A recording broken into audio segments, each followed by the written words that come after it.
Hello, everyone. Welcome to webinar number 5 in a series of quality-related webinars presented by the MPIA Quality Alliance, a subcommittee of the Montana Photonics Industry Alliance in Bozeman, Montana. Thank you for joining us. My name is Ben Klein.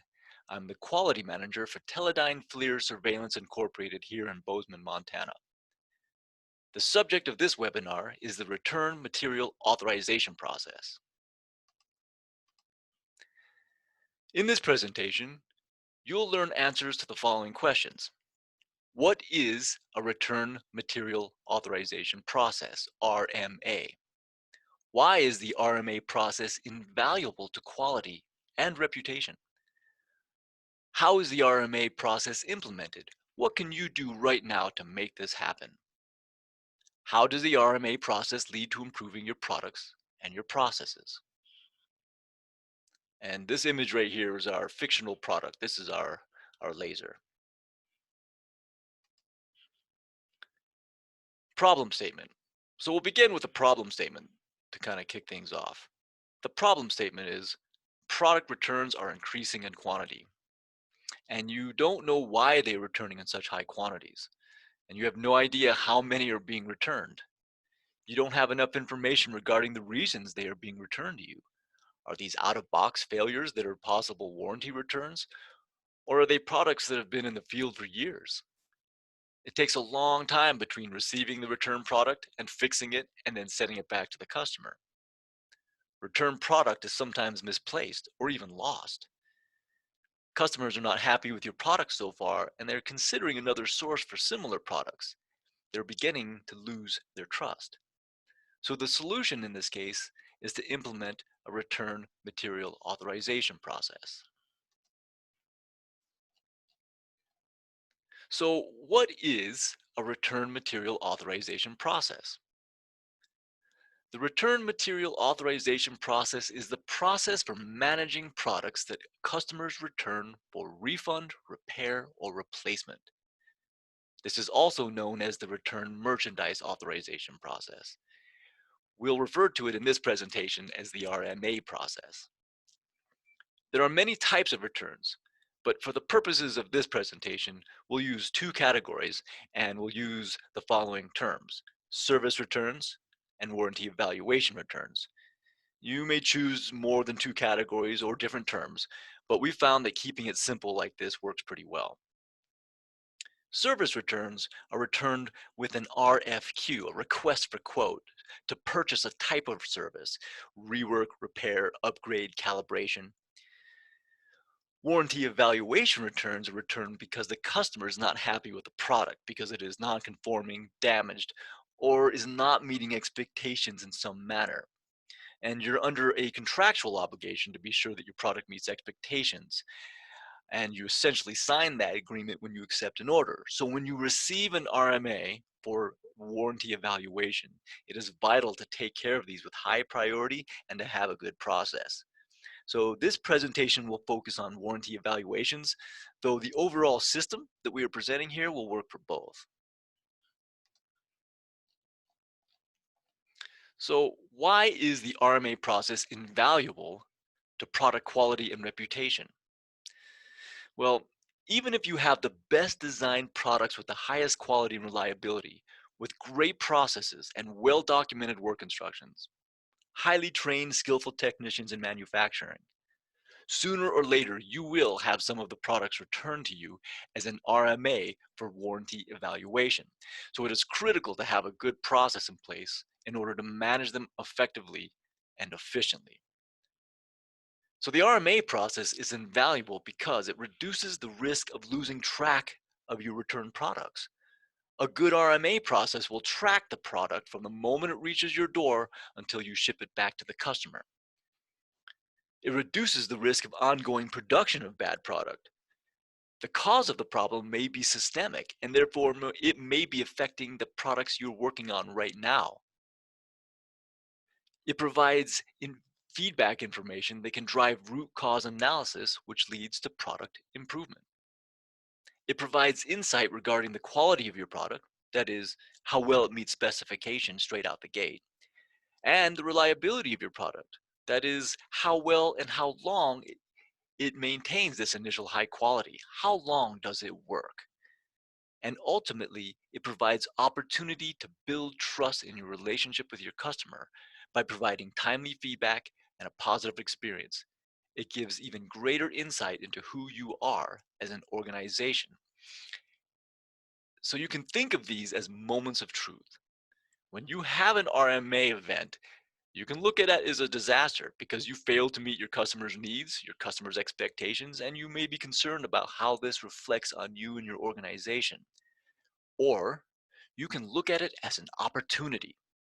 It's an opportunity to support your customer, to prove how well you service your customers, to show your customers that your service is as high quality as your products, to turn a bad situation into one where you have an even better relationship with your customers, to demonstrate that you are a partner invested in the shared success of the product. You get to choose your approach, and the choice you make will have significant impact toward building trust with your customer or damaging your reputation. It's a moment of truth. Returns and the way you handle them define your reputation. Process implementation. So, how is an RMA process implemented?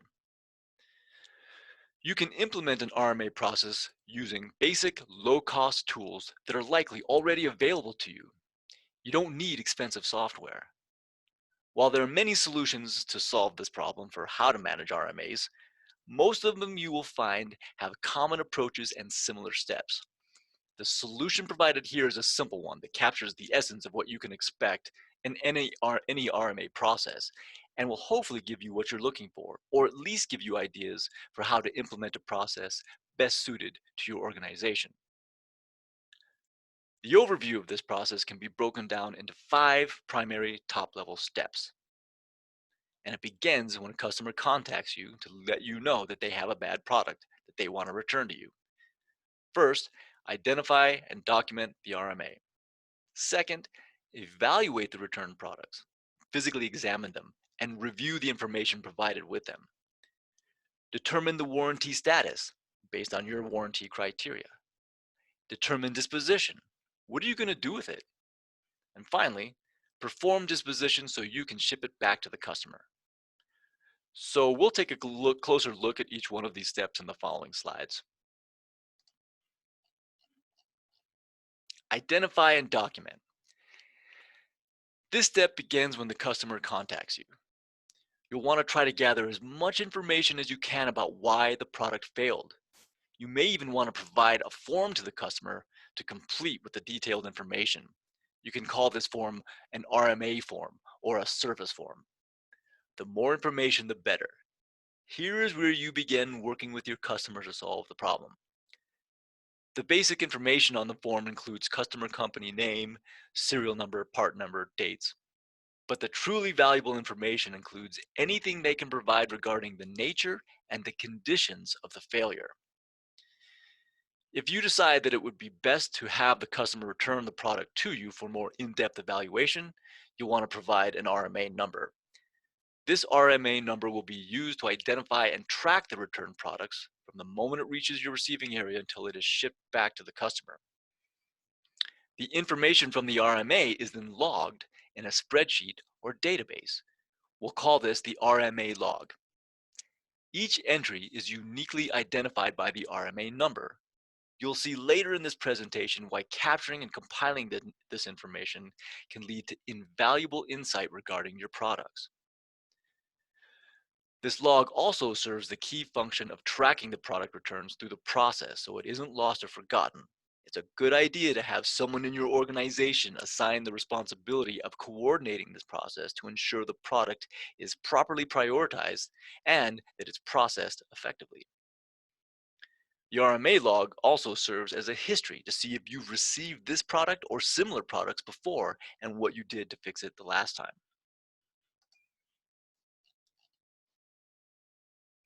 Evaluate returned material. This step begins after you have physically received the product and have updated the RMA log with information. Visually inspect the product, touching it as little as possible. This is just an initial assessment to see if it has any signs of obvious damage. Also, to verify the part number, serial number, and that the quantity matches what the customer said they would return to you. Verify customer stated problem. Can you reproduce or measure or in any way make that problem occur so you can see what the customer was seeing? Convince yourself that you agree with the problem statement. Determine the cause. Once you have verified the problem, can you determine how the problem occurred? Why did it fail? What part or parts failed? You may want to do a root cause analysis to be sure you understand the cause of the failure, particularly for complex systems or if this is a systemic issue. List the broken parts. You want to be sure to update the RMA log with a list of which parts failed.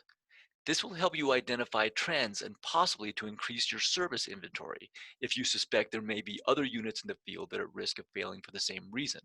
Plus, these are the parts you're going to need to order or use to fix the unit. Instructions for disposition. Finally, you'll want to determine what you need to do to remedy the situation and document this as instructions and recommendations. It is good practice to capture this information on a form. We can call this the RMA evaluation form. This information is then transferred into the RMA log and is used to determine the warranty status and disposition. Warranty evaluation. Now that you have the information from the evaluation, you can perform the critical step of determining the warranty status. Is it a warranty or is it non-warranty? This is determined through a simple flowchart to see whether or not it meets the warranty criteria. This is the make or break step of this event, as it determines whether you own the problem or whether your customer is responsible. There are generally two questions to the warranty criteria: warranty period and responsible party. You'll want to be sure to define this criteria in your terms and conditions document or document it as part of the agreement for the order. The first question: is the product within your defined warranty period? The warranty period is the amount of time you establish in which you are liable for repair or replacement if the product turns out to be defective. This is generally the linear time from date shipped to the date the product fails. For example, you might establish a warranty period of 12 months. But it could also be time in use based on an internal timer on the product, or the number of times used, or whatever you decide. If the answer to that question is no, then the warranty status is non-warranty. If the answer to the question is yes, meaning it is still within your established warranty period, then you move on to the second question, the second criteria. The second question is, who is responsible party? So who is the responsible party? The question is about trying to determine who the responsible party is based on what you determined was the cause of the failure. To answer this second question, you have to review the information provided from the customer and information from the in-house evaluation. If the root cause of the failure was something the customer clearly did, they damaged it through misuse, tampering, or an accident, it is non-warranty. However, if you determine that the cause of the failed product is something within your control, then it is a warranty. Things in your control include your design, your process or workmanship, and your suppliers. In some cases, you may not be able to figure out what the cause is, so you'll probably have to accept it as a warranty. Determine disposition. Now that you've determined the warranty status, you want to provide the findings to your customer and work with them to determine what you want to do with the product. If it's a non-warranty, you'll want to provide a quote for repair or replacement. Or you may choose to repair or replace it at no cost to your customer, pro bono, as a goodwill gesture based on your relationship and the possibility of future orders and opportunities. It's important to remember that warranty is not only about who pays, it's about the contractual obligation defined in the terms and agreement and conditions. So fixing it under goodwill does not mean warranty. If it is warranty, want to explain what you'd like to do to fix the product or replace it, and make sure they understand that it's going to be fixed or replaced under warranty.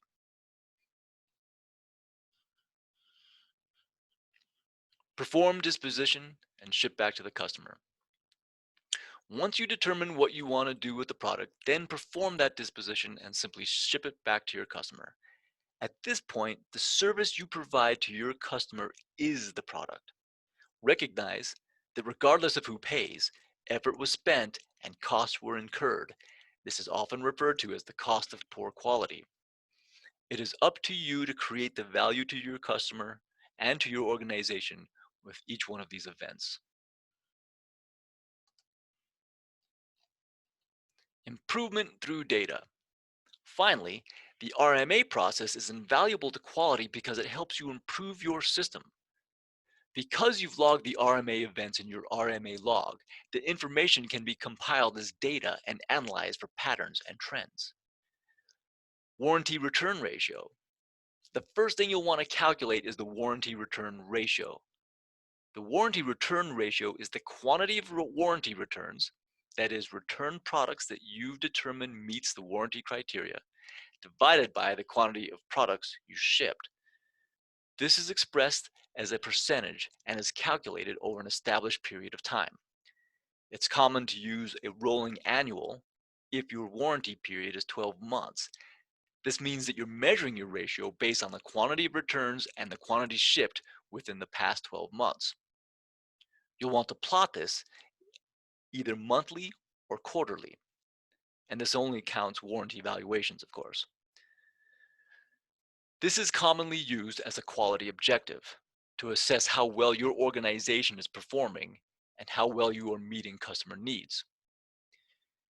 You can also analyze the data for trends with specific products to identify which products are failing the most. Pareto charts are an excellent tool for determining this. You might even consider doing a warranty return ratio by product line or by model. You'll want to perform root cause analysis on trends with this data to further understand what the root cause of failure is. This will lead to solutions that will help you improve your system in three primary areas: process, design, and suppliers. Process. If the cause of the problem is your processes, you'll want to refine your processes, your fixtures, your tools, or use the event as an opportunity to improve the skills and knowledge of your personnel.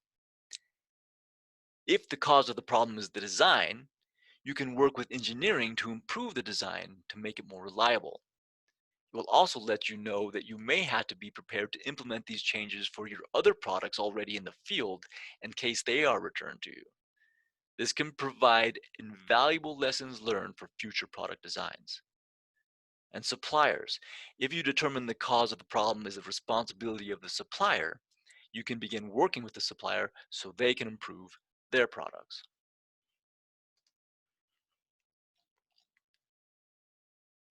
So in summary, this is what you learned about the RMA process. The Return Material Authorization Process, RMA, is the process for managing products returned by your customer for rework, repair, or replacement. The RMA process provides an opportunity to build trust with your customers and establish a reputation. The RMA process can easily be implemented in your organization using basic low-cost tools and a series of simple steps. The RMA process provides data that can be used to improve your products and your processes. Implement this process in your system and help your organization take another step on the path of success.